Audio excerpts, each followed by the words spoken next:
Hi guys, I'm This Movie Guy, and today I'm reviewing Star Wars Rebels Season 3, Episode 9, The Wynkahthu Job.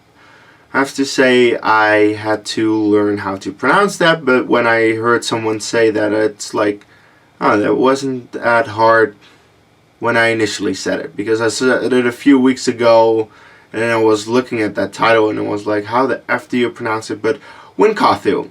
That's not too hard, to be honest. Anyway, if this is the first time that you're watching any of my Star Wars Rebels reviews, I do these reviews for every Star Wars Rebels episode of Season 3. I also reviewed Season 1 and 2. They're on a playlist on my channel, so you should probably check out those reviews as well to know what I exactly think about Star Wars Rebels. I do love the show for the most part. Also, I assume that you've seen this episode. If you've not seen the Wynkahthu Job, you should click off this review because I'm going to spoil everything that I can think of if I want to. You know, I want to talk about this episode in depth, and I don't want to be bound to spoiler-free zone because I just assume people watch this show that watch this review. Anyway, in the episode there is an Imperial cargo freighter above the planet of Wynkahthu, and there are weapons in that freighter and some other things that people have interest in. Of course, the Ghost Crew is interested in any kind of weapons that they can get their hands on for the rebellion, so of course they decide to help Hondo and as Morgan to the freighter to get those weapons and the other supplies as well. Hera then appoints Zeb as the mission leader and sends Ezra with them as well, and then on the freighter, of course, it turns out that not everything is smooth sailing and they have a few issues, and in the end, of course, everyone survives and they get the weapons. Which is kind of Disney-like and kind of a complaint, but I'm not going to complain for this moment. I'm just going to start off saying what I did like about this episode. I always start off with saying what I liked about the episode, then what I didn't like, and then I finish up with looking ahead to next week, and that's it. So this episode is a mixture of some things that I didn't like and some things that I did like. In the end, I enjoyed it, mostly because of Hondo, of course, but yeah, that's really it. Both last week's episode and this week's episode were enjoyable, but not all that great. Some of the weaker episodes so far of this season. But what I really did like about this episode, and basically every episode that Hondo has been in ever since he was introduced in the Clone Wars, is Hondo. Hondo is a fun character that always makes me laugh. He's just funny. I can't really complain about Hondo too much. So whether he's in a bad or a good episode, he just makes it better. He just makes the episode more enjoyable. And in this case, it wasn't that good of an episode, but Hondo in it made it more enjoyable for me. Now, also one thing, if you remember Season 1, it's a while ago, and some people may not remember it, but I do because it involves my favorite character on this show. There was an episode where Hera and S. Morgan were together because Hera was given to S. Morgan by Lando, and S. Morgan wasn't really nice to Hera, and Hera wouldn't take any shit of that because Hera's awesome. And after that episode, Hera and S. Morgan didn't see each other again up until this episode. So at the very beginning,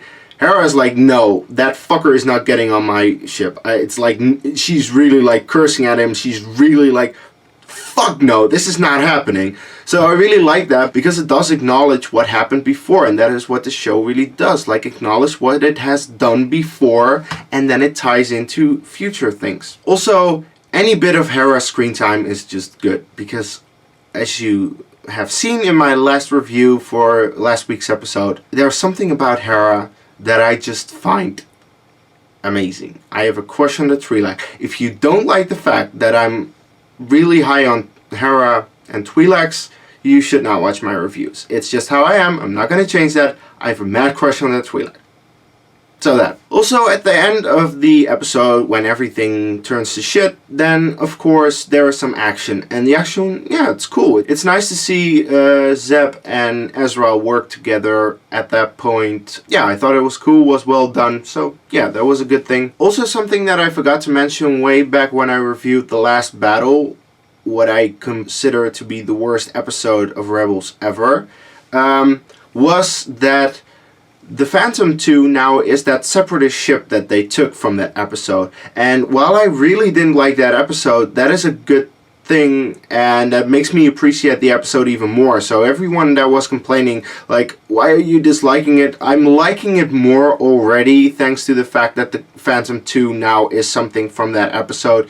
And I will probably rewatch the entirety of Season 3 after Season 3 is done. What I always do with seasons of TV shows, because some TV shows work better if you binge them. In the case of Rebels, that really is the case, I think. Because last year I got into Rebels and then I started watching Season 2 weekly. And then after I saw Season 2 as a binge, that just worked a lot better. These episodes work better in a binge, so I probably will like most of the episodes more after the season is over and after I can just binge everything. And that's really all I can say about what I thought was good about this episode and what was good about Rebels in general.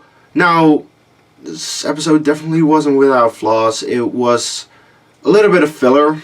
It really felt like filler at points. As Morgan in this episode, I didn't really know why he had to be in it. I think to create a little bit of conflict between as Morgan and Hera at the beginning, which I said, I like that they recognized there was a history, but I don't really need it. I don't really need as Morgan in this episode. I thought he was stupid, especially when he takes down one of those really advanced cool droids by shooting blindly at him. Really reminded me of Jar Jar in The Phantom Menace when he has the droid on his foot and is using that droid to shoot down a droideka and other droids, and I'm like, no, just no. That I hate that shit. That doesn't work for me. So don't do that in this episode. And they did it, and nah, that didn't work for me. As Morgan should not have been in this episode. And also, it's been a long time since we've seen Maul, and this is a filler episode when I'm like, just give us the Maul story already. Where I know we're getting it in 2 episodes. I saw the description, but I want it now, especially if you consider this episode is just not that good. I'm like, give us a good episode instead of this. I know I'm complaining about this and it may not make sense, but at this point I'm like, give us Maul. Give us something that advances the actual plot with Ezra and Kanan and Maul. That is something that I want to see. Really, honestly, the Wynkahthu Job, enjoyable, but forgettable and filler. Yeah, that's basically it. Also, Ezra is way too defending of Hondo. It got a bit annoying at one point. Like, no, this is how Hondo really means it. This is how it really is. And it's so good. And I'm like, Ezra, just shut up. And Hondo is not all that great. Like, I really think Hondo is a fun character, but Ezra is really defending him hard against the crew that doesn't like him too much, and Ezra should be way closer with the crew than Hondo, I think. So yeah, no, that was a little annoying. So in the end, just this episode is okay, fine, enjoyable because of Hondo and because of some things, but in the end, whatever. I want to look ahead what is next week, because I've been looking forward to this episode for a while, because of the description and the title of the episode. Now, one thing, I will not be at home, like this, my room, home. I will go to my parents next week to celebrate my birthday for the weekend. So my review will definitely be up later, late Sunday or early Monday, perhaps not usual like Saturday or Sunday. So keep that in mind. My review will be up, but just a little bit later. But the thing is, the episode next week is called An Inside Man. And that Inside Man, I've been speculating, I've been thinking like, who could he be? Because Ezra and Kanan are going to infiltrate something and they will get help from an enemy, according to the description that I saw. Now, who is the Inside Man? I have 2 guesses, and these are guesses, but they might be the correct guess. They might actually turn out to be right. So people might consider it a spoiler, I have to say that. My guesses are either Agent Kallus or Maul.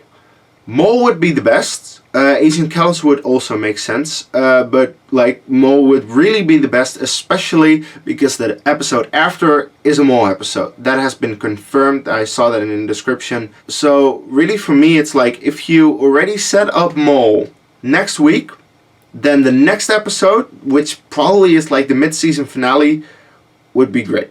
And it would have kind of a flowing narrative between more episodes, which is something that I really like.